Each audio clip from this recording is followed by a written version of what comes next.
Sasa jamani mke wangu, huyu mtoto mimi nahisi atakuwa ni wa kiume mtoto. Wa kike. Hamna, wa kiume atakuwa ni wa kiume. Anaonekana kabisa ngoja. Hello.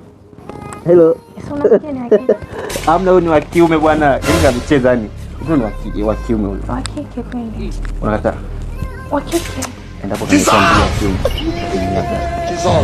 Kabisa. Afa anataka kujifungua. Mimi sio mkubwa sasa hivi mimba hii. Kama nakaona vile. Tutu. God have mercy on us.